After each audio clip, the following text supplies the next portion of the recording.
அனைவருக்கும் வணக்கம். நான் யார் என்ற உச்ச ஆன்மீக தத்துவத்தை ஒரு மெசேஜாக படிக்கின்றேன் முதலில். பிறகு அந்த மெசேஜை பூரணமாக நாம் ஆராய்ச்சி செய்வோம். அந்த மெசேஜ் என்னன்னா, நான் பரிசுத்த தூய ஆனந்தமயமான உணர்வு மயமானவன். நான் பரிசுத்த பியூர். அகெயின் தூய அப்படின்னாலும் அதுவும் பெரிய டிஃப்ரெண்ட் ஒன்றும் இல்லை. ஆனந்தமயமானவன், உணர்வு மயமான. உணர்வு மயம், உணர்வுனாலே ஆனந்தம் தான். பட் ஆனந்த உணர்வு மயமானவன் அப்படின்னு சொன்னா, அப்போ உணர்வுல பல வகையான உணர்வு இருக்குல்ல அப்படின்ற கன்ஃபியூஷன் வந்துடும். ஆக்சுவலா நான் யாரு அப்படின்னா, நான் ஆனந்த உணர்வு மயமானவன். அப்ப சுகம், துக்கம், பயம், கோபம் அப்படிங்கறதெல்லாம் அதெல்லாம் நான் கிடையாது. அப்ப நான் யாருன்னா ஆனந்த உணர்வு மயமானவனே நான் என்று அந்த ஒரு ஃபர்ஸ்ட் பாயிண்ட் அங்க சொல்லியிருக்கேன். நான் எனது உடல், மனம், புத்தி ஆகிய கருவிகளால் உணரும் சுகமோ துக்கமோ அது என் ஆத்ம உணர்வின் பிரதிபிம்பமே. அப்படின்னா இந்த சுகம், துக்கம், கோபம், பயம் இதெல்லாம் என்னது? அது என்னுடைய ஆனந்த உணர்வின் ஒரு பிரதிபிம்பம் தான். அதாவது என்னையே தான் நான் உணர்கின்றேன். இங்கே சுகமாகவோ துக்கமாகவோ உணர்வதனைத்தும் உண்மையில் என் ஆனந்த உணர்வினைத்தான் நான் உணர்கின்றேன். நான் யாரை பார்த்தால் என் தூய உணர்வே பார்க்கப்படும் பொருளாகவும் மாறி, அது எப்படி அப்படிங்கிறத நான் எக்ஸ்பிளைன் பண்ணிருக்கேன் இந்த இடத்துல. பார்க்கப்படும் பொருளை நான் எப்படி உணர்கிறேனோ அப்படித்தானே அந்த பொருள் எனக்கு அனுபவத்தை தருகிறது. பார்த்தல் என்ற செயலாகவும் இருந்து கொண்டு என்னையே நான் பார்த்து அனுபவிக்கின்றேன். நான் எதையாவது பார்க்கும்போது ஆட்டோமேட்டிக்காக பார்க்கின்ற அந்த பொருள் என்பது என்னை விட்டு அது வேறாக இருக்க முடியாது. ஏனென்றால் என் உணர்வுதான் அங்கே அந்த பொருளாகவே இருக்கின்றது. ஏனெனில் நான் எப்படி அதை பார்க்கிறேனோ அப்படித்தானே எனக்கு தெரியுது. பார்த்தல் என்ற செயலும் பார்க்கப்படும் பொருளும் பார்ப்பவனும் நானே தானே என்று இங்கே வருகிறது. பார்த்தல் என்ற செயலாக இருந்து கொண்டு என்னையே நான் பார்த்து அனுபவிக்கின்றேன். சுத்த சித்தான நான் கருவிகளில் பிரதிபிம்பிக்கும் போது பிரதிபிம்ப உணர்வை சுத்த சித்தான என்னை விட்டு வேறாக நினைத்துக் கொண்டு எனது சுத்த சித்தை தேடுவதாக உணரும் சாதகனும் பிரதிபிம்ப உணர்வும் நானே. நான் தான் அனைத்து உணர்வாகவும் இருக்கின்றேன். ஆனால் என்னையே நான் தேடும் ஒரு உணர்வாக இங்கே நான் இருக்கின்றேனே. சாதகனா நம்ம எல்லாரும் எப்படி இருக்கோம்? என்னை தேடி அலைந்து கொண்டிருக்கின்றோம். நானை தேடி நான் யார் நான் யார் தேடி அலைந்து கொண்டிருக்கின்றோம். நான் யார் என்று தேடி அலைகின்ற உணர்வு பிரதிபிம்ப உணர்வு. ஆக்சுவலி அந்த ஆத்ம உணர்வே தான் இங்கே பிரதிபிம்பித்து என்னவா இருக்கிறதுன்னா, நான் அதாவது என்னையே நான் மறைந்து தொலைத்து விட்டு என்னை தேடுவது போன்ற ஒரு அரங்கேற்றத்தை இங்கே நடத்தி கொண்டிருக்கின்றது. ஆகையால் அந்த சாதகனும் இந்த பிரதிபிம்ப உணர்வும் உண்மையில் ஆத்ம உணர்வான ஆனந்த உணர்வு மயமான நான் மட்டுமே என்ற அர்த்தம்.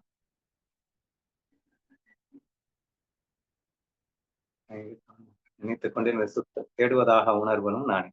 பிறகு பிரதிபிம்ப உணர்வு சுத்த சித்து வேறு வேறு அல்ல என்று ஒன்றோடு ஒன்று ஐக்கியமாகி ஞானம் அடைவதாக நினைப்பதும் பிரதிபிம்ப உணர்வே.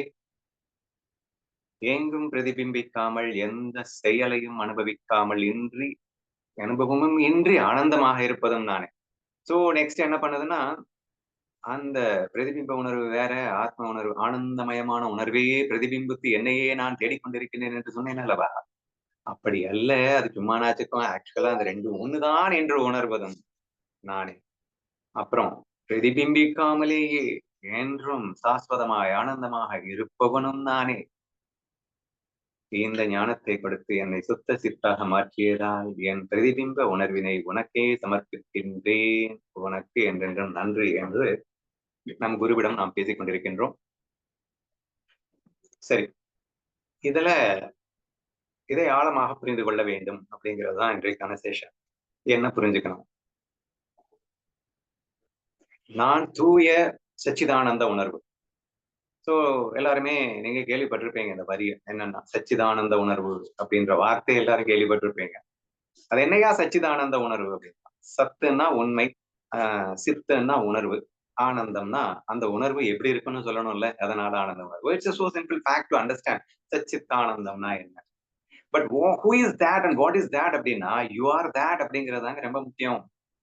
சத்தாகனா உண்மையாக, சித்தாக, அதாவது உணர்வுமயமானவனாக, எந்த மாதிரி ஆனந்தமயமான உணர்வுமயமானவனாக இருப்பவன் யார் என்று கேட்டால் அது நீதான். அப்படின்னா அப்படின்னா இப்போ நீ எதை உணர்கின்றாய் என்று கேட்டால் என்ன சொல்வீங்க? நான் சத்தை உணரவில்லை. ஏன்னா சத்தியம்னா நிரந்தரமாக, சாஸ்வதமாக எப்போதும் ஏதேனும் ஒன்று இருந்தால் அதற்கு பெயர் அல்லவா சத்து. இப்போ உதாரணத்துக்கு உங்க முன்னாடி ஒரு உருவம் தென்படுகிறது அல்லவா? அது ஸ்ரீகாந்த் என்று அழைக்கப்படுகின்ற இந்த உருவம் தென்படுகின்றது அல்லவா? அந்த தென்படுகின்ற இந்த உணர்வு, தென்படுகின்ற இந்த உருவம் சத்தா? சத்தாக இருக்க வழி இல்லை. ஏன் சத்தாக இருக்க வழி இல்லை என்றால், அது எங்கே ஒரே மாதிரி இருக்கு? நேத்து ஒரு மாதிரி இருந்தது, இன்னைக்கு ஒரு மாதிரி இருக்கு, நாளைக்கு எப்படி இருக்கோ யாருக்கு தெரியும்? So it's constantly changing, continuously changing. ஆதலால் இது சத்தாக இருக்க முடியாது. ஆனால் இங்கே குறிப்பிட்டிருக்கின்ற வசனம் என்ன சொல்கின்றது என்றால், நீ சத்து என்று சொல்லுகின்றது. சத்து என்றால் நீ சாஸ்வதமானவன், நிரந்தரமானவன், எப்போதும் இருப்பவன், உனக்கு அழிவும் இல்லை, தோற்றமும் இல்லை என்று சொல்லுகின்றது. அதற்கு பெயர் தான் சத்தாக இருக்க முடியும். சத்துன்னா சத்தியம், உண்மை. உண்மைன்னா ஒண்ணு இன்னைக்கு இருக்கும், நாளைக்கு மாறிடும் அப்படின்னா அதை போய் உண்மைன்னு யாராவது சொல்லுவாங்களா? ஒருத்தன் 70 வயசு வரைக்கும் திருடாம இருந்தான்னா 71 வயசுல திருடிட்டான் அப்படின்னா அவனை திருடன்னு சொல்லுவீங்களா, இல்ல அவனை பியூர்னு சொல்லுவீங்களா? சோ என்றுமே, எப்போதுமே, என்னைக்குமே ஒன்று ஒரே மாதிரியாக இருந்தால் அதற்கு பெயர் தான் சத்து. அப்போ இந்த உருவமாக தென்படுகின்ற இந்த உருவத்தை நீங்கள் கண்டிப்பாக சத் என்று சொல்ல முடியாது. ஆனால் இந்த வாசகம் சொல்கிறதே சத்து என்று, பின் எதுவாக இருக்க முடியும் என்று கேட்டால், ஆஹ் உடம்ப நான் என்னைக்குமே நான் நினைச்சது இல்லப்பா. இந்த உடம்ப நான் வெஹிக்கிளா யூஸ் பண்ணிட்டு அதை டிரைவ் பண்ணிட்டு இருக்கேன்ல, இந்த மனசுதான் ஸ்ரீகாந்தோடைய மனசு இருக்குல்லே, அதுதானே நானும் நினைச்சிட்டு இருந்தேன் என்று நாம் அடுத்து வாதிட முடியும். ஆனால் அதுவும் தவறென்று இந்த வாசகம் சொல்கிறது. சத் என்ற அந்த ஒரு வரியிலேயே அடிபட்டு போய்விடுகிறது. சத்துனா என்ன? உன் மனம் என்பது நீ என்றால் அந்த மனம் எந்த மனம் அப்பா? எதப்பா நீ? நேற்று ஒரு மனதில் இருந்தாய், இன்று ஒரு மனதில் இருக்கின்றாய், நாளை உன் மனம் வேறாக இருக்கின்றது. நீ மனம் என்று சொல்லும் அந்த மனம் எப்போது நிரந்தரமாக நிலையாக இருந்தது என்று உன்னை மனம் என்று சொல்லுகின்றாய். நீ சத் என்று எப்படி உன்னால் சொல்ல முடியும்? ஆதலால் அந்த சத்தாக நீ இருக்க வழி இல்லை. சாரி, மனமாக நீ இருக்க வழி இல்லை. மனம் சத்தியம் என்று சொல்ல வழி இல்லை. அதனால அந்த மனமும் நீ அல்ல. அதே மாதிரிதான் புத்தியும். புத்தியும் உனக்கு ஒரு டிரைவர் மாதிரி ஹெல்ப் பண்ணிட்டு இருக்கு, வெஹிக்கிளா யூஸ் பண்ணிட்டு இருக்கு அப்படின்னு சொல்லலாம். பட் ஆக்சுவலி இந்த மனம் புத்தியும் கூட கருவிகள் தான். அப்ப சத்தாக இருப்பவன் நீயாக இருக்கின்றாய். அந்த சத்து தான் நீ என்று சொல்லப்பட்டு கொண்டிருக்கின்றது என்று நாம் பார்க்கும்போது, முதலில் நாம் இந்த உருவத்தில் தென்படுகின்ற ஸ்ரீகாந்தோ அல்லது அவனின் மனமோ அவனது புத்தியோ கண்டிப்பாக நான் அல்ல என்பதை மிக தெளிவாக உணர்வதோடு மெதுவாக அடுத்து நாம் நகர வேண்டும். பின் என்னையா நானு என்று கண்டுபிடிக்க முயன்றால் சித் என்று ஒரு வாசகம் வருகிறது. சித்து என்றால் உணர்வு மயமானவன் என்று சொல்லப்படுகின்றது. அதைத்தானே நானும் சொல்லிட்டு இருந்தேன். மனசு புத்தி உணர்வு மயமாகத்தானேயா தென்படுகின்றது. உணர்வு மயமாக தென்படுகின்றது மனசை புத்தியை ஒப்புக்கொள்ள மாட்டேன் என்று ஏன் மறுத்தாய் என்று நீங்கள் கேட்கலாம். ஆனால் இங்கே சத்தியமாக அந்த சித்து இருக்க வேண்டும். உங்கள் மனம் சத்தியமாக இல்லையப்பா, உணர்வு மயமாக இருக்கலாம். உன் மனமும் புத்தியும் உணர்வு மயமாக இருக்கலாம். ஆனால் சத்து சித்தாக இருக்கின்றதா? அது அசத்து சித்தாக அல்லவப்பா இருக்கின்றது. சித்து இருக்கின்றது ஒப்புக்கொள்ளுகின்றேன், ஆனால் அது சத்து சித்தாக இல்லையே. என்னையா வளர்ற சத்து சித்தா சித்து சித்துன்னு ரொம்ப கன்ஃபியூஸ் ஆயிடாதீங்க. சத்து சித்துன்னா என்ன? சித்துன்னா உணர்வு. ஆனால் அந்த உணர்வு சத்தியமாக இருக்க வேண்டும்னா என்ன? பெர்மனண்டா இருக்கணும், கான்ஸ்டன்டா இருக்கணும், ஒரே மாதிரி இருக்கணும்.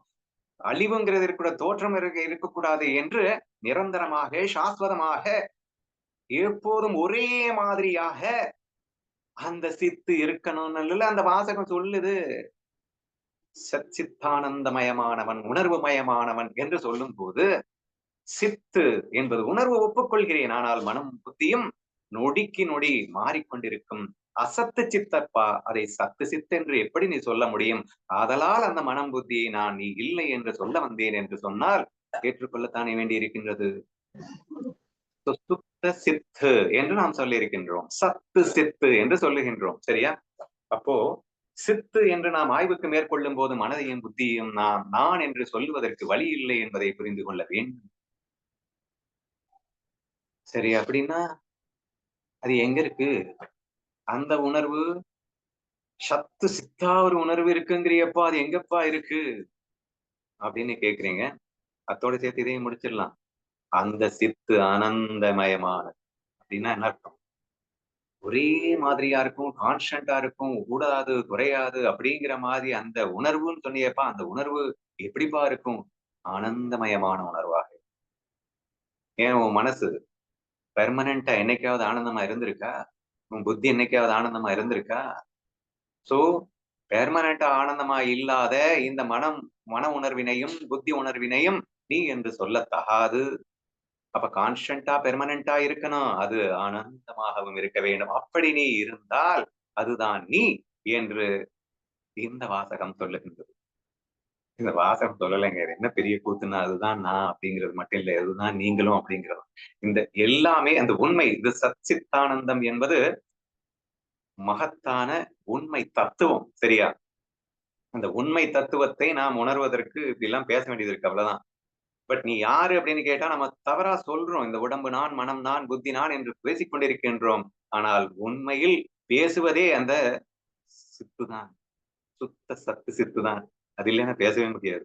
சரியா? அதன் மனம் வழியாக, புத்தி வழியாக பேசுவதே எது அப்படின்னு கேட்டீங்கன்னா, அந்த சச்சித்தானந்தமயமான அந்த உணர்வுதான். அந்த உணர்வுதான் நான். அப்ப நான் யாரு அப்படின்னு கேட்கும்போது ஃபர்ஸ்ட் இந்த ஸ்தூல பாடி ஈஸியா நெக்லெக்ட் பண்ணிடுங்க. சரியா? ஏன்னா அது நானாக இருக்க முடியாது. ஸ்தூலம் அது ஈஸியா யாரு வேணா ஈஸியா புரிஞ்சுக்கலாம்னு வச்சுக்கோங்களேன்.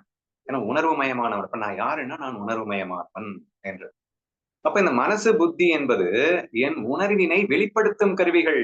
ஆனந்தமயமான எனது உணர்வினை விதவிதமாக வெளிப்படுத்தும் கருவிகளாகத்தான் என் மனதையும் புத்தியும் இருக்கின்றதே தவிர மனம் புத்தி என்பது நானா? நானும் உணர்வு மயமானவன், ஆனந்த உணர்வு மயமானவன். அந்த ஆனந்த உணர்வு மயத்தை என் விருப்பப்படி சுகமாக, துக்கமாக, பயமாக, கோபமாக என்று விதமாக என் ஆனந்த உணர்வினை வெளிப்படுத்தி மகிழ்வதற்கு எனக்கு ஒரு கருவி தேவைப்பட்டது. அந்த கருவிக்கு பெயர்தான் மனமும் புத்தியுமே தவிர அது எப்படி நானாக இருக்க முடியும்? ஏனென்றால் நான் சாஸ்வதமாக ஆனந்தமயமாக இருந்து கொண்டல்லவா இருக்கின்றேன். அத சாஸ்வதமான ஆனந்தமயமான உணர்வினையே அல்லவா இங்கே கருவிகளின் வாயிலாக விதவிதமாக வெளிப்படுத்திக் கொண்டிருக்கின்றேன் எனும் போது மனம் புத்தியை நான் என்று சொல்ல தகாது என்பதை நீங்கள் புரிந்து கொள்ள வேண்டும். சரியா? ஏன்னா நீங்கள் புரிந்து கொள்ள முயற்சிக்கும் போது அப்ப நான் யாரு அப்படின்ற அந்த பாயிண்ட்க்கு வரும்போது ஒரு சுத்த உணர்வு, ஆனந்த உணர்வு. அப்போ உங்க ஃபீல் எப்படி இருக்கணும் அப்படின்னா ஒவ்வொரு முறையும் what you feel about you, நீங்க யாருன்னு கேட்டவன் நான் ஆனந்த உணர்வு மயமானவன். Just feel it as if that I am happy at all. அதாவது எப்பயுமே நான் ஆனந்தமா இருக்கக்கூடிய ஒரு உணர்வானவன் நான். அவ்வளவுதான். சோ இதுதான் நான் என்பதை நீங்கள் உணர முயற்சிக்க வேண்டும். சரியா? இது எல்லாமே உண்மை. இதுதான் உண்மைங்கிறது உங்களுக்கும் தெரியும், எனக்கும் தெரியும். ஆனாலும் என்னமோ தெரியாத மாதிரி நான் பேசிட்டு இருக்கேன். நீங்க கேட்டுட்டு இருக்கீங்க அப்படிங்கிறது இது எப்படி சொல்றது, எப்படி புரிய வைக்கிறதுன்னு தெரியல. பட் எனிவே கான்செப்ட் குள்ள போவோம். சச்சித்தானந்தம் என்ற ஒரு விஷயம் தான் நீ என்று இப்போது சொன்னோம். இப்போ அடுத்தடுத்து உங்களுக்கு என்னென்ன சந்தேகங்கள் வருமோ அதை இந்த மெசேஜில் அழகாக அடுத்தடுத்து வருகின்றது. அடுத்த வரி என்ன சொல்கிறது? நான் எனது உடல், மனம், புத்தி ஆகிய கருவிகளால் உணரும் சுகமோ, துக்கமோ அது என் ஆத்ம உணர்வின் பிரதிபிம்பமே. அதாவது என்னையே தான் நான் உணர்கின்றேன் என்று சொல்லியிருக்கின்றது. அப்ப குவைட் நேச்சுரலி நமக்கு வருகின்ற சந்தைகள் உடல், மனம், புத்தி இதெல்லாம் இதுவும் தான் உணர்வாக இருக்கு அப்படின்னு சொன்னா இந்த உணர்வு உண்மையில் இதற்கென்று தனியாக உணர்வென்று எதுவும் இல்லை. ஆத்ம உணர்வே தான் இந்த கருவிகளின் வழியாக தோற்றமளித்துக் கொண்டிருக்கிறது. பிரதிபிம்பம்னு ஏன் சொன்னோம் அப்படின்னு சொன்னா ஒரு நான் இருக்கேன் கண்ணாடியில இன்னொருத்தனை நானே தான் கண்ணாடியில தென்படுகின்றேன். சரியா? அப்போ இந்த பிரதிபிம்ப உணர்வுன்னு சொல்லும் போதே நீங்க ஆத்ம உணர்வு தான் என்று நீங்கள் புரிந்து கொள்ள வேண்டும். பிரதிபிம்ப உணர்வு வந்ததுக்கு அப்புறம் பிரதிபிம்ப உணர்வு வேற நான் வேறேன்னு சொல்ல முடியுமா? ஏன் கண்ணாடியில நான் தென்பட்டு இருக்கிறேன். நான் கண்ணாடிக்கு முன்னாடி நிக்கிறேன். அங்க கண்ணாடியில நான் இருக்கேன். கண்ணாடியில இருக்கிறதும் நானும் வேற வேறயா? என்னுடைய பிரதிபிம்பம்னா நான் தானேங்க அது. So therefore we have to understand that மனம் வழியாகவும், புத்தி வழியாகவும் வெளிப்படுகின்ற சுகம், துக்கம், பயம், கோபம் இவைகளெல்லாம் ஆழ்ந்து நோக்கினால் ஆனந்த உணர்வுதான் இப்படி வெளிப்படுத்திக் கொண்டிருக்கிறது என்று நாம் உணர வேண்டும். இப்ப ப்ராப்ளம் என்னன்னா நமக்கு இந்த சுகம் தெரியுது, துக்கம் தெரியுது, பயம் தெரியுது, கோபம் தெரியுது. ஆனா அது ஆனந்தம் என்பதுதான் இப்படி வெளிப்பட்டுக் கொண்டிருக்கிறது என்பதுதான் இங்கே மறந்து உட்கார்ந்துட்டு இருக்கோமே தவிர அதனால் நான் மனமே நான் என்று சிக்கிக் கொண்டமே தவிர, ஆனால் உண்மை என்ன அப்படின்னா, அந்த சித்து இருப்பதால் தான், அந்த ஆனந்தமயமான அந்த உணர்வு உங்களுக்குள் இருப்பதால் தான் அது இப்படியெல்லாம் வெளிப்படுகிறது. சுகமாக, துக்கமாக, பயமாக, கோபமாக என்று எல்லா விதமான உணர்வுகளாகவும் அது வெளிப்படுகிறது என்று சொன்னால், அதற்கு காரணம் நீங்கள் ஆனந்தமாக இருப்பதுதான். அல்லது உணர்வு மயமாக இருப்பது. So simple. ஆனந்தத்தை கூட விட்டுருங்க. உணர்வு மயமாக நீங்கள் இருக்கும் வரைக்கும் தான் உங்களிடத்திலிருந்து விதவிதமான அந்த எக்ஸ்பிரஷன்ஸ் வெளியே வரும். உங்ககிட்ட உணர்வே இல்லைன்னா எப்படிங்க எக்ஸ்பிரஷன்ஸ் வரும்? சோ இப்போ நடிகர்கள்லாம் இருக்காங்க அப்படின்னு சொன்னா expressing expressing what their feel தானேங்க. நான் பெங்களூருக்கு ஒரு தடவை போயிட்டு இருக்கும்போது ஒரு ஷூட்டிங் பார்த்தேன். அந்த ஷூட்டிங் நிறைய ஷூட்டிங் பார்த்திருக்கேன். அந்த ஷூட்டிங் என்னால மறக்கவே முடியாது. ஹீரோயின் வந்து ஒரு ஓரத்துல உட்கார்ந்துருந்தா. அவளை பார்க்கும்போது அப்படியே சோகம்னா சோகம், என்ன கவலையில இருந்தாலும் எனக்கு தெரியாது. அப்படி ஒரு சோகத்துல உட்கார்ந்திருந்தேன். என்ன பாவம், என்ன சோகத்துல உட்கார்ந்துருக்கான்னு தெரியலையே அப்படின்னு நான் அவள் முகத்தை பார்த்துட்டு தான் இருக்கேன். அங்க ஸ்டார்ட் அப்படின்னு ஒரு சத்தம் வருது. அப்படியே அந்த முகத்துல ஒரு பிரகாசம் பார்த்தீங்கன்னா இன்னைக்கு வரைக்கும் மறைக்க முடியலன்னா பாத்துக்கோங்க. சோகத்தை யாரும் நினைவுல வச்சுக்க மாட்டாங்க. ஆனா அவள் உடனே ஒரு சிரிப்போடு ஒரு பிரகாசமாக அவர் வெளிப்படுத்திய அந்த எக்ஸ்பிரஷனை பார்த்துட்டு என் ஆள் மனசுலயே போய் பதிஞ்சிருச்சு. அப்படின்னா என்னமா வெளிப்படுத்திருக்கான்னு புரியுதா? அவள் உணர்வு மயமாக இருப்பதனால்தான் அவள் சோகமாகவும் உட்கார முடிந்தது, ஆனந்தமாகவும், அதாவது பயங்கர ஜாய்ஃபுல்லான ஒரு எக்ஸ்பிரஷனையும் காட்ட முடிந்தது என்பதை முதலில் நீங்கள் உணருங்கள். ஆனந்தமாக வெளிப்படுத்தியது பொய்யாக இருக்கலாம், சோகமாக உட்கார்ந்திருந்தது பொய்யாக இருக்கலாம், ஆனால் உணர்வுமயமானவள் என்பது பொய்யாக இருக்குமா?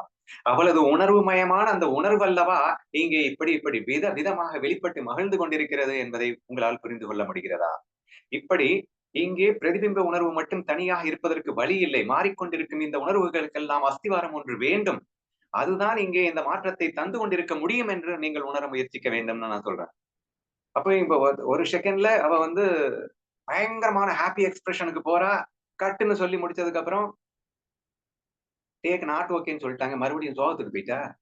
அட என்னடா இது? இப்படிங்கிறா, இப்படி ஒரு எக்ஸ்பிரஷன காட்டுறா, டக்குன்னு இப்படி ஒரு எக்ஸ்பிரஷனா? மறுபடியும் ஸ்டார்ட். மறுபடியும் பயங்கர ஹாப்பி எக்ஸ்பிரஷன். கடைசியில அந்த ஸ்டார்ட் ஓகே அப்படிங்கிறான். அதாவது பயங்கரமான ஒரு ஹாப்பி எக்ஸ்பிரஷன காட்டுறா. அங்க வந்து காட்சி ஓகே ஆயிடுச்சு. சரியா? காட்சி ஓகேன்னு சொன்ன உடனே இந்த பிரகாசம் இன்னும் 2 மடங்கு ஆகுது. அப்படியே துள்ளி குதிக்கிறா. ஓகே ஆயிடுச்சு அப்படின்னு சொல்லிட்டு ஒரு சந்தோஷத்தை வெளிப்படுத்துறா. சரியா? இதெல்லாம் என்னது? இப்படி க்ஷணத்துக்கு க்ஷணம் மாறிக்கொண்டிருக்கும் இந்த உணர்வுகளுக்கு நீ உணர்வு மயமான இருப்பதால் தானே இந்த உணர்வுகளை உன் இஷ்டத்துக்கு மாற்றி மாற்றி அமைக்க முடிகிறது என்று புரிகிறதா? மாற்றி மாற்றி மாற்றி மாற்றி அமைந்து கொண்டிருக்கும் உணர்வா நீ? மாற்றி மாற்றி அமைப்பவன் அல்லவா நீ? நான் சொல்றது நல்லா புரியுதா? மனதில் ஏற்படும் அந்த உணர்வுகள் நீ எப்படி அப்பா இருக்க முடியும்? உணர்வுகளை உருவாக்குபவன் அல்லவா நீ? சுகம், துக்கம் என்று மனமாசூல்லையே பேசிக்கலி எடுத்துக்கோங்களேன். மனமாசூல்ல நம்ம என்ன ப்ரூஃப் பண்ணோம்? இந்த விஷயத்துல சுகமா இருக்கணும்னு நினைச்சா சுகமா இருக்கலாம், துக்கமா இருக்கணும்னு நினைச்சா துக்கமா இருக்கலாம். நீங்க என்னவா நினைக்கிறீங்களோ அப்படியெல்லாம் இருக்கலாம்னு சொல்லி ப்ரூவ் பண்ணமா இல்லையா? பிச்சைக்காரன் பிச்சை எடுக்கிற விஷயத்த சந்தோஷமா எடுத்துக்கிறான்னு ப்ரூவ் பண்ணமா இல்லையா? அப்ப பெரிய ஒரு என்ன சொல்றது? திருடன், கொலைக்காரன் ஜெயிலுக்கு போறத சந்தோஷமா எடுத்துக்கிறான்னு காட்டுறமா இல்லையா? So what it means actually? See, they are expressing the way they like அப்படின்னா என்னங்க அர்த்தம்? உன் விருப்பப்படி உன் உணர்வுகளை வெளிப்படுத்த முடிகிறது என்றால் நீ வெளிப்படுத்தும் உணர்வு அல்லடா நீ. வெளிப்படுத்தும் உணர்வு மயமானவன் நீ. எந்தெந்த உணர்வை எப்படி எப்படி வெளிப்படுத்த வேண்டும் என்று சிந்தித்து உணர்வை நீ வெளிப்படுத்துபவனாக இருக்கின்றாய். அப்படி நீ உன்னை உணர வேண்டுமே தவிர வெளிப்படும் உணர்வு என்று நீயே நினைக்கின்றாய். நான் அழுதுட்டு இருக்கேனே, நீ அழுது கொண்டிருப்பவன் அல்ல. அழுகையை வெளிப்படுத்திக் கொண்டிருப்பவனடா நீ. நான் என்னமா சிரிச்சேன் தெரியுமா? நீ சிரிக்கவில்லை. நீ சிரி நீ சிரிக்கும் அந்த சிரிப்புக்கு உணர்வாக இருந்து அஸ்திவாரமாக இருந்து சிரிக்க வைத்தவனே நீதான். உன்னை சிரிக்க வைப்பவனும், உன்னை அள வைப்பவனும், கோபப்பட வைப்பவனும் எல்லா உணர்வுகளாகவும் உன்னிலிருந்து உன்னை வெளிப்படுத்தி மகிழ்பவனாக இருக்கின்றாய் நீ. ஆனால் அந்தோ பரிதாபம், நான் வெளிப்படுத்தும் உணர்விலேயே நான் சிக்கிக்கொண்டு நான் இல்லை நான் இல்லை என்று அதாவது வெளிப்படுத்தும் உணர்வு என்னது? இந்த டூல்ஸ் வழியா வெளிப்படுத்துறோம். அந்த மனம் புத்தி வழியாக நான் என்னென்னமோ உணர்வை வெளிப்படுத்துறேன். அந்த வெளிப்படும் உணர்வா நான்? பிரதிபிம்ப உணர்வா நான்? உண்மையில் அந்த பியூர் சுத்த அல்லவா இங்கே பிரதிபிம்பித்து எனக்காக இத்தனை வகைகளை வெளிப்படுத்திக் கொண்டிருக்கிறது என்று பார்க்கும்போது, எனக்காக சொல்லக்கூடாது, இருக்கிறதே ஒண்ணுதான், சரியா? சோ தேர்ஃபோர் இந்த உண்மையை விளங்க வைக்கின்றது இந்த இரண்டாவது வரி. நான் எனது உடல் மனம் புத்தி ஆகிய கருவிகளால் உணரும் சுகமோ துக்கமோ அல்ல. இந்த வெறும் கருவிகளால் வெளிப்படுத்தும் சுகமோ துக்கமோ நான் அல்ல. உண்மையில் அந்த சுகமும் துக்கமும் என் ஆத்ம உணர்வின் பிரதிபிம்பங்கள். என்னுடைய ஆத்ம உணர்வு தான் இங்கே சுகமாக துக்கமாக வெளிப்பட்டுக் கொண்டிருக்கிறது. சுகத்துக்கும் துக்கத்துக்கும் தனி இருப்பு கிடையாது. என் ஆத்ம உணர்வே தான் இங்கே சுகமாகவும் துக்கமாகவும் வெளிப்பட்டுக் கொண்டிருக்கிறது என்று உணர முயற்சி செய் என்று அந்த வாசகமும் குறிப்பிடுகிறது. சரியா? அதாவது என்னையே தான் நான் உணர்கின்றேன் அப்படின்னா என்ன அர்த்தம்? ஒரு சுகம் வருது, சுகத்தை நான் வெளிப்படுத்தி அந்த சுகத்தை நான் அனுபவிக்கின்றேன். இங்கே எதை அனுபவித்தேன்? நான் என்னை அனுபவிக்கின்றேன். ஒரு பெண்ணை அனுபவிக்கின்றான், அவள் தனக்கு சுகத்தை கொடுத்தாள் என்று நினைக்கின்றான். யாராவது வந்து அடிச்சிட்டாங்க, அவங்க என்னை துக்கத்தை கொடுத்தார்கள் என்று நினைக்கின்றான். அந்த பெண்ணாக, அது அடுத்த வரியில வருது, இருந்தாலும் சொல்லிடுறேன் முதலே. அந்த பெண்ணாக நான் உணர்ந்தது என் உணர்வல்லவா? பின் அந்த பெண்ணை எப்படி எப்படியெல்லாம் பெர்சீவ் செய்தேன், அதாவது எனக்கு சுகத்தை கொடுப்பது போன்ற உணர்ந்தது நான் அல்லவா? பின் சுகமாக அனுபவித்தது நான் அல்லவா? இத்தனைக்கும் அஸ்திவாரம் நான் அல்லதானே. என்ன அவ வந்து எனக்கு சுகத்தை கொடுக்கிறது? டேய், அங்க பொண்ணே இல்லடா. அங்கே பொன்னாக உருவகம் செய்தது என் உணர்வு. அங்கே ஏதோ ஒன்று இருப்பதாக உருவகம் செய்தது என் உணர்வு. அதை அழகாக இருப்பதாக உருவகம் செய்தது என் உணர்வு. அவள் என்னை நேசிப்பதாக, அவள் என்னை ஐ லவ் யூ சொல்வதாக என்னை உருவகப்படுத்தியது என் உணர்வு. இப்படி அந்த உருவகப்படுத்திய அந்த உணர்வு எனக்கு சுகத்தை கொடுத்ததா? என் உணர்வால் நான் சுகத்தை, அதாவது இங்க ஒரு சுகத்தை வெளிப்படுத்துகின்றேன். அப்போ காணப்படும் பொருளாக நானே இருந்து கொண்டு, காண்பவனாக இருந்து கொண்டு, காணப்படும் செயலாகவும் இருந்து கொண்டு, காண்பவனிடத்தில் வெளிப்படுத்தும் மகிழ்ச்சியாகவும் இங்கே இருந்தது நான் தானே என்ற அந்த விஷயத்தை தான் இங்கே, அதாவது ரொம்ப டீட்டெயிலா நம்ம அடுத்த வரையில சொல்லியிருக்கோம். இப்போதைக்கு புரிஞ்சுக்க வேண்டியது என்னன்னா, சுகமோ துக்கமோ அல்லது பயமோ கோபமோ வாட் எவர் இட் மேபி, உங்களுக்குள்ளிருந்து எழுகின்ற உணர்வுகள் நீங்கள் அல்ல, எழுப்புகின்றவர்கள் நீங்கள் என்று புரிந்து கொண்டாலே போதுமானது. சரியா? உணர்வுகளை எல்லாம் எழுப்புகின்றவர்கள், உணர்வுகளுக்கெல்லாம் அஸ்திவாரம் நீங்கள். ஏனென்றால் அந்த ஆனந்த உணர்வுமயமாக இருப்பதால் தான் இந்த உணர்வுகளை எல்லாம் விரும்பியபடி வேண்டியபடி க்ஷணத்துக்கு க்ஷணம் உங்களால் இதை மாற்றி அமைத்துக் கொண்டு உங்களால் இருக்க முடிகிறது, அனுபவிக்க முடிகிறது என்றால் சுகதுக்கங்களை வெளிப்படுத்தும் கருவிகள் நீங்கள் அல்ல, அந்த கருவிகளை இயக்குபவன் நீ. Mind is thinking machine, but your operator of that thinking machine என்று புரிந்து கொள்ள முயற்சி செய்யுங்கள் என்று கேட்டுக்கொள்கிறேன். ஓகேவா?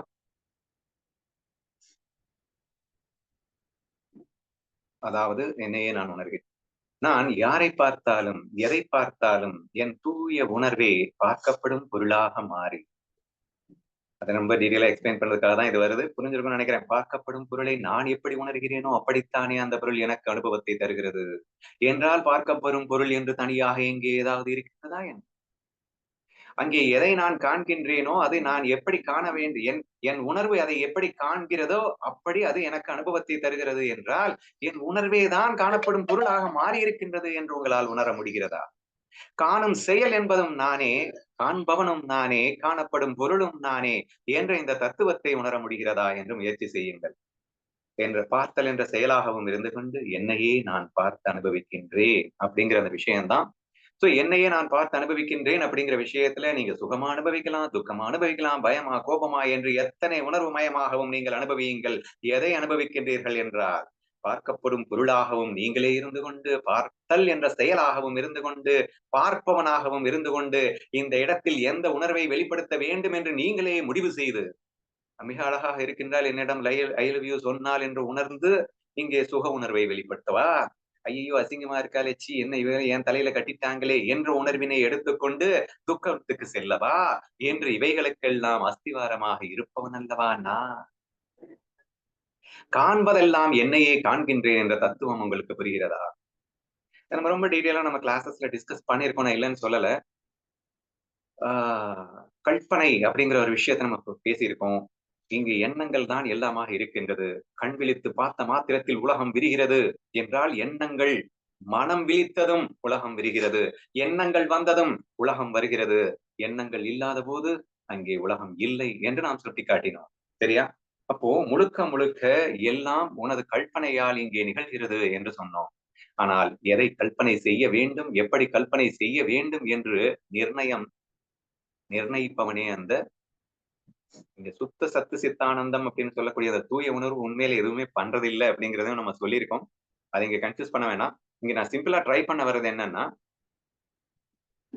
இத கண்டினியூஸா கேர்ஃபுல்லா கிராஸ் பண்ணுங்க. கடைசியில நான் முதல்ல சொன்ன இந்த சத்து சித்து பிரதிபிம்ப உணர்வு இந்த ரெண்டையுமே நான் பிரிச்சே நான் இங்க பேசல. கேர்ஃபுல்லா கவனிச்சுட்டே வந்தீங்கன்னா அதுதான் இது, இதுதான் அது. ஆனாலும் பிரிக்காம பிரிச்சு பேசிட்டு இருக்கேன் அப்படிங்கறத மட்டும் கேர்ஃபுல்லா நீங்க கவனிச்சுட்டே வாங்க. அதனால நாம பேசின அந்த தத்துவங்கள்ல உங்களுக்கு எந்த கன்ஃபியூஷன் வரக்கூடாதுன்றதுனால முதல்லயே நான் ஓடிட்டு காட்டிடுறேன். சரி, இப்ப என்ன சொல்லுது அப்படின்னா, இந்த உலகத்துல நீ எதையோ ஒண்ணு பாக்குற அப்படின்னு சொன்னா அந்த பார்க்கிற அந்த ஒரு விஷயத்த பாக்குற இது சொல்லுவாங்கல்லப்பா, மரத்தில் மறந்தது மாமதை யானை, மரத்தை மறத்தது மாமதை யானை அப்படின்லாம் சொல்லுவாங்க. ஆக்சுவலா நீ பாக்குற கோணத்துல நீ அதை கல்லுன்னு நினைச்சு பார்த்தே கல்லா தெரியும், அது யானைன்னு நினைச்சு பார்த்தே யானை. யானை சிலை இருக்கின்றது. அதை தத்ரூபமாக யானை என்றே நீ உருவப்படுத்தி கொண்டு பார்த்தால் அது யானையாக தெரிகிறது. ஆனால் அதை கல் என்று நினைத்து பார்த்தால் அது கல்லாக தெரிகிறது. இன்ஃபேக்ட் ஒரு உண்மை தெரியுமா, அங்க கல்லு இல்ல யானையும் இல்ல. அங்க இருக்குன்னு நினைக்கிறது ஏதோ ஒண்ணு இருக்குன்னு நினைக்கிறதும் உணர்வு. அந்த ஏதோ ஒண்ணு கல்லா இருக்குன்னு நினைக்கிறதும் உணர்வு. அது ஏதோ ஒண்ணு யானையா இருக்குன்னு நினைக்கிறதும் உணர்வு. இப்படி அனைத்துக்கும் உணர்வு மயமானவன் நீ. அந்த உணர்வு இருக்கின்றதால் தான் நீ அதை காண்கின்றாய் என்றால் எதை காண்கின்றாய்? உன் உணர்வை காண்கின்றாய். காணப்படும் பொருளாக காண்பதும் உன் உணர்வே என்று விளங்குகின்றதா? So that's very important point. சரியா? அப்போ நான் சொல்றது இந்த கல்லு யானைன்னு வச்சுக்கிறாங்க. இந்த உலகத்தில் தென்படுகின்ற எல்லா பொருட்களும் ஆண்களும் பெண்களும் பிள்ளைகளும் அழகான பெண் அசிங்கமான பெண் what ever it may be everything is just it's a feel which you are expressing. நீ எப்படி உணர்கின்றாய் அப்படின்னு பாக்குறேன். அப்ப இதெல்லாம் உணர்கிறாய் அப்படின்னா இந்த உணர்வு தான். அப்போ அங்க காணப்படும் பொருள் ஏதாவது இருக்கா? உண்மையில இல்லைங்க. இதைத்தாங்க மாயா உலகம்னு சொல்றாங்க. அட எதுவுமே இல்லப்பா, என் உணர்வே இங்கே ஏதோ ஒரு பொருளாக ஒரு தோற்றத்தை ஏற்படுத்திக் கொண்டு பின் அதை ஒரு நல்ல சுக ஃபீலு அல்லது துக்க ஃபீலு இப்படி என் உணர்வு மட்டும் என்பதுதான் சத்சித் என்பது மட்டும்தான் சத்தியம். அந்த சத்து சித்தே இங்கே மாயைக்காக அங்கே இல்லாத ஒரு விஷயத்தை அங்கே இருப்பதாக பாவனை செய்தது. அதை நல்லதாக பாவனை செய்கிறது, துகித்துக் கொள்கிறது, அல்லது கெட்டதாக பாவனை செய்தது, துக்கப்பட்டுக் கொள்கிறது. இப்படியெல்லாம் இங்கே எதுனா அந்த ஒரே ஒன்று உணர்வு மட்டும்தான் அந்த சத்தியம்தான். அந்த சத்திய உணர்வே தான் இங்கே மாயையாக விரிகிறது என்று புரிகிறதா? இங்கே திரிபுடிகளாக விரிந்திருக்கின்றது என்பது அந்த ஒரு உணர்வு தான். உண்மையில் திரிபுடிகள் இல்லை. அந்த ஒரு உணர்வே காண்பவன் காணப்படும் செயல் காணப்படும் பொருள் என்று பிரிந்து பார்ப்பவன் பார்க்கப்படும் பொருள் பார்த்தல் என்ற செயல் இப்படியெல்லாம் மூன்று தனித்தனியாக இல்லை. அந்த உணர்வுமயமான ஒன்றே இப்படி மூன்றாக இருந்து கொண்டு அது அதையே அனுபவித்துக் கொண்டிருக்கின்றது என்ற அந்த அற்புதம் உங்களுக்கு விளங்குகின்றதா என்பதை தயவு செய்து யோசித்து பாருங்கள். சரியா? இதுல ரொம்ப டீப்பா நீங்க நம்ம டிஸ்கஸ் பண்ணியிருக்கோம். எல்லாத்தையுமே இன்க்ளூட் பண்ணிடுறேன். ஏன்னா நீங்க எத்தனை பேர் ஆராய்ச்சி பண்ணிட்டு இருக்கீங்கன்னு தெரியல. எனவே உங்களுக்குள்ள ஆராய்ச்சி பண்ணும்போது இந்த மாதிரி எல்லாம் கொஸ்டின்ஸ் வந்துடும். நானா ஆராய்ச்சி பண்ணி அதுக்கு சேர்ந்து ஆன்சர் சொல்லிடலாமே என்று நான் இதெல்லாம் சொல்லிட்டு இருக்கேன். இப்போ என்ன டவுட்ஸ் வரலாம் அப்படின்னா, ஏப்பா நான் கற்பனை பண்ணதுதான் எனக்கு தெரியுதுங்கிறியே, நான் கற்பனை செய்யாமல் இருக்கும் போதும் எனக்கு விஷயங்கள் தெரிகிறதே என்று சந்தேகங்கள் வரலாம். நம்ம எப்படி பேசியிருக்கோம்னா, கற்பனையின் கலப்பில்லாமல் பார்த்தால் தெரிவது ஈஸ்வர சிருஷ்டி, கற்பனையின் கலப்போடு பார்ப்பது ஜீவ சிருஷ்டி என்றெல்லாம் நீ பேசி இருக்கின்றாய். இப்ப என்ன மொட்டமா பேசிட்டு போயிட்டா அப்படி என்ற சந்தேகம் ஒருவேளை உங்களுக்கு வந்து விடுமோ என்று நானாக யோசித்து எதற்கும் விரைந்து வந்து விடுகின்றேன். ஈஸ்வர சிருஷ்டி ஜீவ சிருஷ்டி என்று நாம் பிரித்து பேசி இருக்கின்றோம். வாஸ்தவம் தான். உண்மையில் ஈஸ்வர சிருஷ்டி என்று ஏதாவது இருக்கின்றதா? ஈஸ்வரன் சிருஷ்டி செய்வதே இல்லை என்று நாம் உணர்த்தி இருக்கின்றோம். ஜீவனாக இருக்கின்றவன் என்னும் எண்ணங்களுக்கு ஏற்றாற்போல் அவன் சிருஷ்டி செய்கின்றான். ஆனால் அவனாக சுயமாக எதுவும் சிருஷ்டி செய்வதில்லை. ஆனால் உன் எண்ணங்களுக்கு ஏற்றாற்போல் அவன் சிருஷ்டி செய்வதாக அது வருகிறது என்ற காரணத்தை கொண்டு பார்க்கும்போது அவன் இங்கே சுயமாக எதுவும் செய்வதில்லை. அப்படின்னா என்ன அர்த்தம்? இங்கே ஏற்படும் அத்தனை அனுபவங்களுக்கும் உனது எண்ணங்கள் மட்டுமே காரணம். அப்போ உனது எண்ணத்தின் உள்ள கோளாறின் அடிப்படையில் நீ கர்மா அப்படின்ற அந்த பாயிண்ட்டுக்குள்ள வந்துருங்க. எனக்கு எப்பப்ப என்னென்ன எது எது நடக்கணும் என்பதை நான் தீர்மானித்தேன். சோ என்னுடைய கர்ம வினை தீர்மானித்தது. என்னுடைய கர்ம வினை எனது எண்ணங்களால் உருவானது. அப்போ எனது எண்ணங்களால் உருவான எனது கர்ம வினையால் இங்கே எப்போ எனக்கு என்ன நடக்கணும் அப்படிங்கிறது வருது. அதை ஈஸ்வரன் செய்கின்றான் என்றாலும் கூட அதை ஈஸ்வரனா செய்தான். எப்ப எனக்கு என்ன கொடுக்கணும்ன்றது அப்கோர்ஸ் ஈஸ்வரன் தான் நடத்துறான். பட் அது அவன் டிசைட் என்ன நடக்கணும் அப்படிங்கறத நான் தானே டிசைட் பண்ணேன். எப்ப நடக்கணும்னு வேணா அவன் டிசைட் பண்ணிட்டு போகட்டும். அப்ப நான் காணும் அத்தனையும் ஏற்கனவே நான் என் கர்ம வினையால் நான் சேர்த்து வைத்த எண்ணங்கள் தான் என்று நீங்கள் புரிந்து கொண்டார். அப்போது இங்கே உங்கள் உணர்வைத்தான் இந்த உலகமாக பார்க்கிறீர்கள், உங்கள் உணர்வைத்தான் அனுபவிக்கிறீர்கள். எவனா ஓடி வந்து பலார்னு உங்கள் அறைய ஒட்டான் அப்படின்னு சொன்னா இது உங்கள் உணர்வே. நான் ஒண்ணு இப்படி நான் நினைச்சு பார்க்கலையே, நினைக்காம இருக்கும் போதே எவனோ அறைய ஒட்டானே, நான் என்னுடைய உணர்வுதான் இப்படி பிரதிபலித்தது என்று நீங்கள் எப்படி சொல்கிறீர்கள்? நான் உணராமல் இருந்தேன். நான் எதையுமே உணராமல் இருக்கும்போது எனக்கு ஒரு உணர்வு ஏற்படுகிறதே, பலார்னு அடிச்சுட்டானே என்றெல்லாம் கேள்வி கேட்க வேண்டாம். நீ ஏற்கனவே உணர்ந்து விட்டாய் அது. இப்படி ஒருவன் அடிக்க வேண்டும் என்று உன் கர்ம வினையால் நீ ஏற்கனவே உணர்ந்ததைத்தான் நீ அடியாக பெற முடியும் என்ற இந்த லாஜிக்ல நீங்க அதை யோசிச்சுக்கோங்க. இன்கேஸ் உங்களுக்கு டீப்பா அந்த மாதிரி தோணிச்சுன்னா, தோணாதவங்களுக்கு பிரச்சனையே இல்லை. ஸ்ட்ரெயிட்டவே நான் ஆனந்த உணர்வுன்னு கப்புன்னு உட்காந்துக்கோங்க. சரியா? சோ இந்த மாதிரி நீங்க புரிஞ்சுக்க ட்ரை பண்ணுங்க. So what I am here எக்ஸ்பிளைனிங்னா, முப்படிகள் என்பது உண்மையில் எதுவுமே கிடையாது. சச்சித் உணர்வான அந்த ஒரே உணர்வு தான் இங்கே காணப்படும் பொருளாய் காட்சியளிக்கின்றது. உனக்கு நீ எதுவும் நினைக்காமல் இருக்கும்போது எது நீ தென்பட்டாலும் எதை கண்டாலும் அது உன் உணர்வின் வெளிப்பாடே.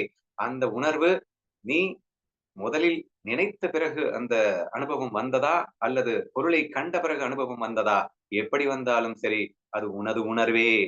உன் உணர்வின் வெளிப்பாடு. அதாவது காணப்படும் பொருளாக. நீ யாராவது அடிக்கிறான்னா அது காணப்படும் பொருள் தானேங்க. நான் எதையோ பாக்குறேன்னா அழகான பொண்ணு இருக்கா, அசிங்கமான பொண்ணு இருக்கான்னா அது காணப்படும் பொருள் தானேங்க.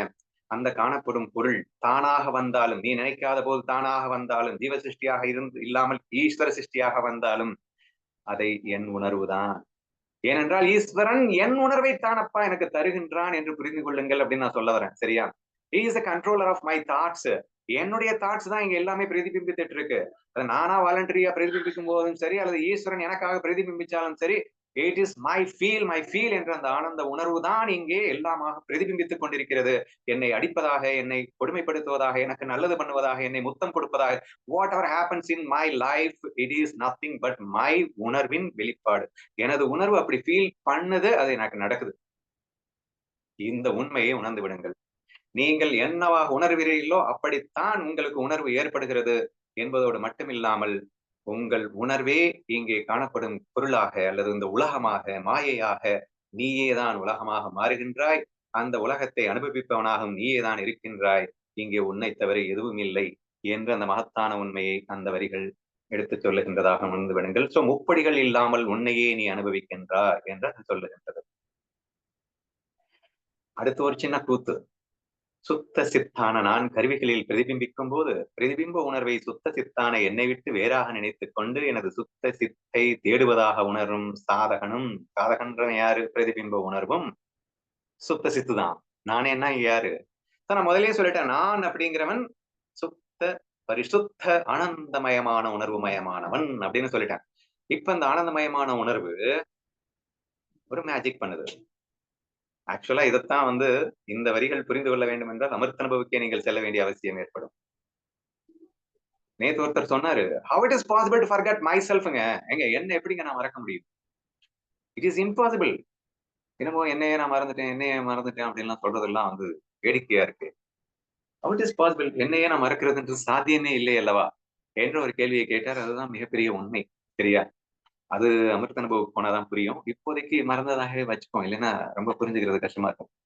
எனிவே, இப்போ இதுல என்ன சொல்லியிருக்கு அப்படின்னா, நான் யாரு? ஆனந்தமயமான உணர்வு. அந்த ஆனந்தமயமான உணர்வு எல்லா உணர்வுகளாக பிரதிபலிக்கும். எப்படி வேணா அது உணரும். சுகமா, துக்கமா, பயமா, கோபமான்னு சொல்லிட்டேன்ல. அந்த மாதிரி என்னையே நான் தொலைத்து விட்டு தேடுவதாக ஒரு உணர்வு எழுகிறது. சரியா?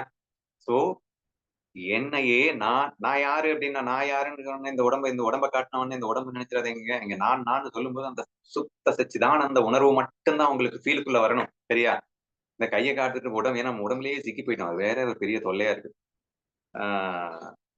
என்ன இங்க இருந்தா சாதகன் யாருன்னு சொல்லிட்டு இருக்கோம் இல்லையா? அப்ப இந்த சுத்த சித்தான உணர்வு மயமானவன் நான். இந்த உணர்வு டிஃப்ரெண்டா எக்ஸ்பிரஸ் பண்ணி என்ஜாய் பண்றதுக்காக தானே வந்து உலகமாக விரிந்தது. அது தன்னையே காணப்படும் பொருளாக மாற்றிக்கொண்டது. காணும் செயலாக மாற்றிக்கொண்டது. அதுவே தன்னையே என்ஜாய் பண்ணிட்டு இருக்கு. இதெல்லாம் எதுக்கு? ஃபன்னுக்கு என்ஜாய் பண்றதுக்காக. எப்படி வேணா என்ஜாய் பண்ணலாம்ல. அதில் ஒரு வகையான என்ஜாய்மென்ட் என்ன தெரியுமா? இப்ப நீங்களும் நானும் பண்ணிட்டு இருக்கிறது. என்னது? என்னையே நான் தொலைத்து விட்டதாக ஒரு பொய்த் தோற்றத்தை ஏற்படுத்திக் கொண்டு, என்னையே நான் தேடுவதாக இங்கே விளையாட்டு நடந்து கொண்டிருக்கிறதப்பா. என்னய்யா சொல்ற நீ? அப்படின்னா, இப்போ பிரதிபிம்ப உணர்வு அப்படின்னு சொன்னா என்ன அர்த்தம்? அந்த ஆனந்த உணர்வே எல்லா உணர்வா வெளிப்படுதுன்னு சொன்னோமா இல்லையா? அப்போ நான் யார்? நான் யார்? நான் உடல் அல்ல, மனம் அல்ல, புத்தி அல்ல. நான் யாருன்னு எனக்கு தெரியல. நான் என்ன தேடி அலைஞ்சுகிட்டு இருக்கேன். அப்படின்னுட்டு யார் சொல்றாங்க? சுத்த சச்சிதானந்த உணர்வே இந்த மனம் உடல்களால் பொய்யாக தான் தன்னை தொலைத்து விட்டதாக, தன்னை தேடுவதாக ஒரு வேஷம் போட்டுக்கொண்டு அது விளையாடிக் கொண்டிருக்கின்றதப்பா. சுகமா விளையாடுது, துக்கமா விளையாடுது, பயம், கோபமா விளையாடுதுன்னு ஒத்துக்கிட்டீங்கல்ல? ஏன்னா எல்லா உணர்வும் நான் வெளிப்படுத்துறது தானே. சுகம்னு ஃபீல் பண்ணும்போது சுகமா வெளிப்படுத்துறேன், துக்கம்னு துக்கமா வெளிப்படுத்துறேன். எதுவா இருந்தாலும் அங்க எதுவுமே இல்ல. நான் வெளிப்படுத்துறது தான் உணர்வுன்னு சொல்லி புரிஞ்சுக்கிட்டீங்கல்ல? அப்ப என்ன நான் தொலைச்சுக்கிட்டதாகும் நானா தான் இங்க வெளிப்படுத்த முடியும். அதுவா எங்க அது சாதகன்ற உணர்வு தனியா வந்துருமா? அட சுத்த சித்தே தான் இங்கே சாதகனாகவும் மாறி இருக்க முடியும் என்று புரிகிறதா? சுகமாக, துக்கமாக, கோபமாக, பயமாக வெளிப்பட முடியும். இதே சுத்த சித்த உணர்வுதான் இங்கே சாதகனாக வெளிப்பட்டுக் கொண்டிருக்கிறது. சாதகன்னா யாரு? தன்னை தொலைத்து தேடும் ஒரு வியக்தியாக வெளிப்பட்டுக் கொண்டிருக்கிறது என்று நாம் சொல்லியிருக்கின்றோம். சரியா? அப்போ இது சச்சிதானந்த உணர்வு இருந்தால்தான் இங்கே தன்னை தொலைத்து தேடுவதாக அந்த உணர்வு பிரதிபிம்பிக்கவே முடியும். இந்த உணர்வு இல்லைன்னா சாதகன்ற உணர்வுக்கு வழியே இல்ல. அது சுகம், பயம், கோபம் மட்டும் விடுங்க. இந்த ஞானத்தை தேடும் இந்த உணர்வும் கூட உண்மையில் அந்த சச்சிதானந்த சுரூபமான என் உணர்வே அல்லவா? அப்போ என் உணர்வே என்னை மறந்து என்னை தேடுவதாக இங்கே சாதகனாக அமைந்திருக்கும் அந்த சாதகனும் சுத்த சச்சிதானந்த உணர்வே. அதாவது சாதகன் போல் பிரதிபிம்பித்து என்னையே நான் தொலைத்து விட்டதாக காணும் அந்த உணர்வும் அந்த சுத்த சச்சிதானந்த உணர்வே என்று உங்களால் உணர முடிகிறதா என்று முயற்சித்து பாருங்கள். This is what has been told in that particular lines. ஓகேவா? இப்ப நெக்ஸ்ட் பிரதிபிம்ப உணர்வு சுத்த சித்தம் வேறு வேறு அல்ல என்று ஒன்றோடு ஒன்று ஐக்கியமாகி ஞானமடைவதாக நினைப்பதும் பிரதிபிம்ப உணர்வே அப்படின்னு நெக்ஸ்ட் சொல்லியிருக்கு. இப்போ ஆட்டம் முடிஞ்சு போயிடுச்சு. சரியா? என்ன ஆட்டத்தை ஆரம்பிச்சது? தன்னையே தான் தொலைத்து விட்டதாக, தன்னை தேடி அது அழிந்ததாக ஒரு விளையாட்டை நடத்திவிட்டு விளையாட்டை முடித்துக் கொண்டது. எப்படி முடித்துக் கொண்டது? அடாடாடாடா! நான் கண்டு கொண்டேன், கண்டுபிடிச்சிட்டேன். இந்த யுரேக்கான்னு இந்த தண்ணியில குதிச்சு ஆர்க்கிமிடிஸ் சொன்னானாம். அந்த மாதிரி என்னையே நான் கண்டு கொண்டேன்னு ஞானத்தை புரிஞ்சதுக்கு அப்புறம், முக்தி கிடைச்சதுக்கு அப்புறம், ஆஹா! நான் கண்டுபிடிச்சிட்டேன் யாருன்னு. நான் கண்டுபிடிச்சிட்டேன் நான் யாருன்னு எதுங்க சொல்லுது? பிரதிபிம்ப உணர்வு சொல்லுகிறதா? ஆத்ம உணர்வு சொல்லுகிறதா? ஆத்ம உணர்வு தான் இங்கே பிரதிபிம்பித்து பிரதிபிம்ப உணர்வாக இருந்து கொண்டு என்னை நான் கண்டு கொண்டேன் என்று சொல்லுகிறது. ஆத்ம உணர்வு தான் பிரதிபிம்ப உணர்வாக இருந்து கொண்டு என்னை நான் மறந்தேன் என்று முதலில் சொல்லியது. பின்பு அதை நான் இப்போது என்னை கண்டு கொண்டேன் என்று சொல்லுவதும் அதே ஆத்ம உணர்வு தான். இங்கே ஆத்ம உணர்வு தான் எல்லாமாக பிரதிபிம்பித்து இருந்து கொண்டிருக்கிறது என்று புரிகிறதா? இது சாத்தியமே இல்லைன்னு உங்களுக்கு தோணலாம். அதுதான் அமிர்தனுபவத்துல சாத்தியமே இல்லைன்னு சொல்லிட்டு அவரு அஞ்ஞானமே இல்லைன்ட்டாரு. அட எல்லாம் நீதான் பண்ணிக்கிட்டு இருக்க. அப்புறம் நீ வந்து அஞ்ஞானியா இருக்கிறதும் நீதான், ஞானியா இருக்கிறதும் நீதான், ஞானி ஆகணும்னு துடிக்கிறதும் நீதான், அப்புறம் எல்லாம் நான் தான்னு சொல்றதும் நீதான், எனக்கு ஒண்ணுமே தெரியாதுன்னு சொல்றது. அட எல்லாம் நீ வந்து இந்த விளையாட்டு எனக்கு தெரியாதான்னு அமிர்தனுபவத்துல கேட்கிறாரு அவரு. சரியா? So therefore there is no ignorance, there is no knowledge, everything is just a மாயா. யார் செய்யற மாயா? நீ செய்யற மாயா. நீதான் மாயை, நீதான் உண்மை. அந்த உண்மையை மாயையாக உன்னையே நீ வெளிப்படுத்திக் கொண்டு நீயாக ஆடுகின்ற ஆட்டம் தான் இந்த உலகம் என்ற அந்த மகத்தான உண்மையை அங்கே அவர் வெளிப்படுத்துகிறார் என்பதை உணர முயற்சிக்க வேண்டும். சரியா? சரி, இப்போதைக்கு என்ன நீங்க புரிஞ்சுக்கணும் அப்படின்னா, so try to reflect in this truth. சரியா? இது உண்மைங்க. மிகப்பெரிய தத்துவம், மிகப்பெரிய சத்தியம் நான் பேசிக் கொண்டிருப்பது. ஏன்னா ப்ரூஃபோட தான் பேசிட்டு இருக்கேன். உணர்வு மயமாக நீங்கள் இருப்பதால் தான் இப்படியெல்லாம் உங்களால் உணர முடிகிறதுன்னு சொல்லிட்டு இருக்கேன். நீங்கள் உண்மையில் உங்களை மறந்தவர்கள் அப்படின்னு வச்சுக்கோங்களேன். உங்களை நீங்கள் மறந்தவர்களாக அப்படின்னு சொல்றது நான் என்ன சொல்றேன் அப்படின்னா, நான் என்ன தொலைச்சிட்டேன் அப்படின்னா திருப்பி எப்படிங்க நான் கிடைக்கும்? நான் எப்படி நினைவுபடுத்திக்க முடியும்? அப்ப தொலைத்தது போல் இருந்தால் தான் திருப்பி நினைவுபடுத்திக்க முடியும். தொலைக்காமல் தொலைப்பது, மறக்காமல் மறப்பது. உண்மையிலே மறந்து விட்டா திருப்பி ஞாபகமே வராதுங்க. எப்படிங்க ஞாபகம் வரும்? அப்போ இங்கே மறந்தேனா என்றால், மறப்பது போல் தோன்றுகின்றேன் என்றுதானே சொல்ல வேண்டும். உண்மையிலேயே மறந்தாச்சு அப்படின்னா அவ்வளவுதான். கதி அதோ கதி. நான் கேரக்டர்லயே சிக்கி போயிட்டு நான் சீக்காந்தாவே வாழ வேண்டியது. எனக்கு எங்க முக்தி, மோட்சம், மண்ணாங்கட்டிலாம் ஒரு மண்ணாங்கட்டியும் கிடைக்க வழியே இல்ல. ஏன்னா இருக்கிறதே நான் மட்டும் தானே. என்னையே நான் மறந்துட்டேன்னா அப்புறம் என் கதி அதோ கதி தானேங்க. சோ என்ன மறக்க முடியாதுங்க. It is impossible. என்னை நான் மறக்க இயலாது. ஆனால் மறக்காமல் மறந்தது போல் நாடகத்தை நடத்த முடியும். அதுதான் இங்கே நடந்து கொண்டிருக்கின்றது. இங்கே அனைத்தும் மாயை என்பது போல் சாதகனாக நாம் நடித்துக் கொண்டிருக்கிறோம் என்பது உண்மைதான். சாதகன் கூட இங்கே நடிப்பு என்பதுதான் உண்மையே தவிர சாதகன் உண்மை அல்ல. உண்மையை தேடி அலைகின்றான். இவர்கள் எல்லாம் உண்மையானவர்கள். என்ன உண்மையானவர்கள்? நம்மளும் ஒரு நடிகன் தான். ஒரு வில்லன், ஒரு கதாபாத்திரம், ஒரு கொலை, கொள்ளை, கற்பழிப்பு போன்று செய்கின்ற அந்த கதாபாத்திரத்துக்கும் சாதகனுக்கும் ஒரு டிஃபரன்ஸும் கிடையாது. அது அந்த வேஷம், இது இந்த வேஷம். வேஷத்துல என்னடா பெரிய டிஃபரன்ஸ்? சாதகன் ஆயிட்டா மட்டும் நீ பெரிய ஆள் ஆயிடுச்சா? இவர்கள் எல்லாம் ஞான சாதகர்கள். ஞானத்தை நோக்கி செல்பவர்கள், நல்லவர்கள், வல்லவர்கள்லாம் சொல்லிட்டு இருக்க முடியாது.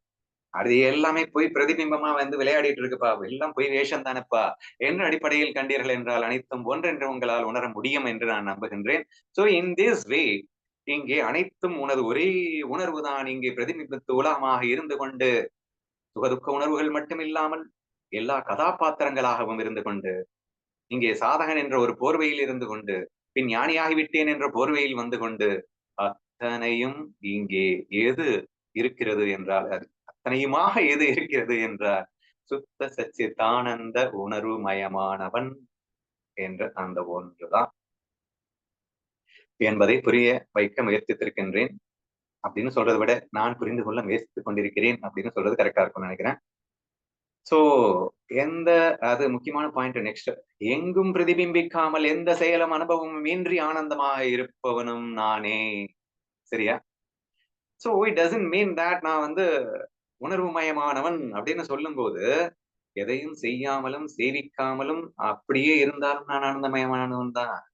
இந்த மாயாக்குள்ள புகுந்துட்டு நானே என்னையே உலகமா பிரிச்சுக்கிட்டு காரணம் காணப்படும் பொருளாக எல்லா உணர்வுகளாகவும் நானே இருந்து கொண்டு என் உணர்வு மயமே எல்லாமாக இருந்து கொண்டு அப்படி சொன்னா கரெக்டா? சரியா? எனது உணர்வே எல்லாமாக இருந்து கொண்டு என்னையே நான் அனுபவித்தாலும் அதுவும் கரெக்ட் தான்.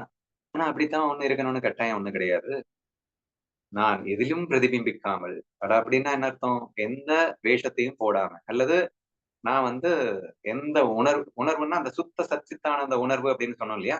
அந்த உணர்வு மயமாகவே ஆனந்தமாகவே வெளிப்படுத்தி மகிழ்வதற்கு தானங்க இந்த கருவிகள் வேணும். உடல், மனம், புத்தி என்ற கருவிகள் என் ஆனந்தமயமான உணர்வினை விதமாக வெளிப்படுத்தி மகிழ்வதற்காகத்தான் இந்த உடல், மனம், புத்திகள் எல்லாம் எனக்கு தேவை. ஆனால் நான் வெளிப்படுத்தி மகிழ தேவையில்லை அப்பா, நானே ஆனந்தமாக இருக்கின்றேன் என்று சொன்னால் நீ அப்படியும் இருப்பாய். நிர்விகல்ப சமாதி என்று அழைக்கப்படுகின்ற அந்த சமாதி நிலையிலே ஞானிகள் இருக்கிறது என்பது இந்த உடல், மனம், புத்திகளை அவர்கள் பயன்படுத்தாமல் கருவிகளை எல்லாம் அவர்கள் எதையுமே யூஸ் பண்ணாம அந்த சுத்த சச்சிதானந்த உணர்விலேயே இருந்து விடுவது என்ற செயலைத்தான் அவர்கள் செய்து கொண்டிருந்தார்கள் என்பதையும் புரிந்து கொள்ளுங்கள். யாரும் கட்டாயப்படுத்தல நீங்க நிர்விகல்ப சமாதியில தான் இருக்கணும்னு. நீங்க சச்சிதானந்த உணர்வா இருக்கிற நீங்க எதையுமே பிரதிபிம்பிக்காம என்ன வேஷத்தையும் போடாம அப்படின்னா நீங்களாவே அனுபவிக்க வேண்டியதுதானே. உங்கள் உடல், மனம், புத்தி எல்லாம் நீங்கள் விட்டு விடுங்கள் என்று நான் சொல்ல வரவில்லை. அப்படி நீங்கள் விட்டு நிர்வல்ப சமாதியில் இருப்பதும் அந்த உணர்வே.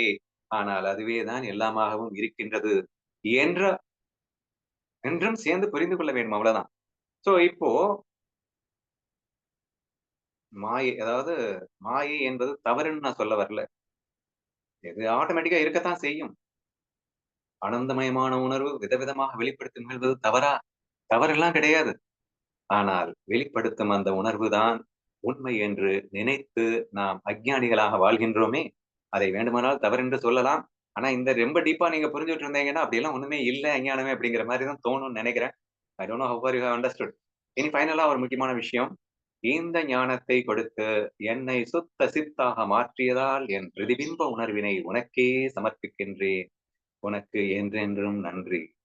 இவ்வளவும் சொன்ன உடனே உடனே ஆஹா நான் தான் எல்லாமா இருக்கேனா என்று புரிந்த உடனுடன் எல்லாருக்கும் நிர்விகல்ப சமாதியில இருக்கணும்னு தோணாது. உடனே என்ன தோணும் அப்படின்னா, அடச்சி இத்தனை நாள் இது எனக்கு புரியாமல் போய்விட்டதே. நான் உணர்வுமயமானவன். Just it is my feel. Whatever I experience it is my feel. அப்படின்னுட்டு சிம்பிளா அண்டர்ஸ்டாண்ட் பண்ணிட்டு அனுபவிச்சுட்டா ரொம்ப சூப்பர். அதை விட்டுட்டு நான் வந்து நான் என் உணர்வு தான் பிரதிபலிக்கிறது என்று உன் மனதிற்குள்ள போயிட்டு சிக்கிட்டு, உன் மனதிலிருந்து நான் வெளிப்படுத்துகிறேன் என ஆரம்பிச்சு, உன்னை நீ மறந்து விடாமல் இருக்க வேண்டும் என்பது ரொம்ப முக்கியமான விஷயம். எனிவே ஒண்ணும் தப்பில்ல. நீங்க எப்படியும் வாழலாம். தவறில்ல. ஆனாலும் நான் இங்க என்ன சொல்லியிருக்கேன் அப்படின்னா, இந்த ஞானத்தை கொடுத்து என்னை சுத்த சித்தாக மாற்றியதால் எனக்கு என்ன ஃபீல் வரும் அப்படின்னா, என் குரு அப்படிங்கிறது யாரு? அதுவும் என் உணர்வு தான்.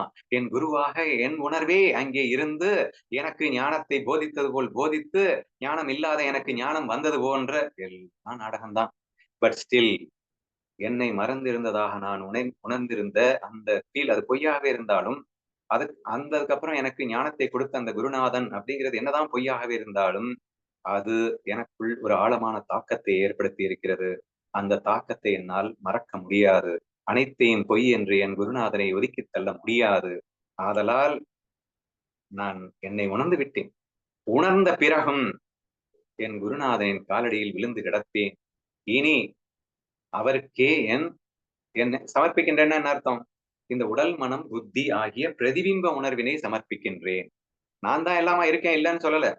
ஆனால் இந்த ஸ்ரீகாந்த் என்று அழைக்கப்படுகின்ற இந்த உடல், மனம், புத்தி அப்படிங்கிறதுல நான் பிரதிபிம்பித்து விளையாடிக் கொண்டிருக்கிறேன்ல, ஜீவனா வந்துட்டேன்ல. சோ தேர்ஃபோர் இந்த ஜீவன் இருக்கின்ற வரைக்கும் இந்த பிரதிபிம்ப உணர்வினை நான் என் குருநாதனுக்கே சமர்ப்பிக்கின்றேன். என்றால் நான் என்ன எப்போது சுகப்பட வேண்டும், எப்போது துக்கப்பட வேண்டும், எல்லாம் என் உணர்விலிருந்து நான் தான் டிசைட் பண்றேன். அதுல ஒண்ணும் டவுட்டே கிடையாது அப்படின்னு நான் முதல்லயே சொல்லிட்டேன். ஆனால் இப்போது அந்த குரு அப்படிங்கிறவரும் நான் தான். ஆனா அந்த குரு அப்படிங்கிற அந்த அது ஒரு பரிபூரணம் அல்லவா? அந்த பரிபூரணத்தின் அடிப்படையில் என் சுக துக்கத்தை நான் நிர்ணயித்துக் கொள்வேன். அவர் சிரி என்றால் சிரிப்பேன், அழு என்றால் அழுவேன், கோபப்படு என்றால் கோபப்படுவேன். இப்படி எல்லா உணர்வுகளையும் நானும் வெளிப்படுத்தி மகிழத்தான் போகின்றேன். என் ஜீவன் இருக்கின்ற வரைக்கும், என் விதேக முக்தி கிடைக்கின்ற வரைக்கும், ஒரு ஜீவன் முக்தன் என்று புரிந்தாலும் கூட, உண்மையில் என் குருவின் காலடியில் விழுந்து கடந்து என்னுடைய எல்லா உணர்வுகளையும் அப்போதும் வெளிப்படுத்தி மகிழ்வேன். ஆனால் அது என் குருவின் ஆజ్ఞைப்படி, என் குருவின் விருப்பப்படி, அவர் சிரிக்க வேண்டும் என்று நினைக்கும் போது சிரித்தலும், அழ வேண்டும் என்று நினைக்கும் போது அழுவதும், கோபப்படு என்று சொன்னால் கோபப்படுவதுமாக இப்படி முழுமையாக சமர்ப்பண உணர்வோடு என் வாழ்க்கையை அமைத்துக் கொள்ள வேண்டும் என்று நான் முடிவு செய்து விட்டேன் என்று சொல்லி இந்த வாசகம் நிறைவடைகின்றது. இப்போ எல்லாருக்கும் புரிஞ்சிருச்சா என்னன்றதை நீங்களே சொல்லுங்க.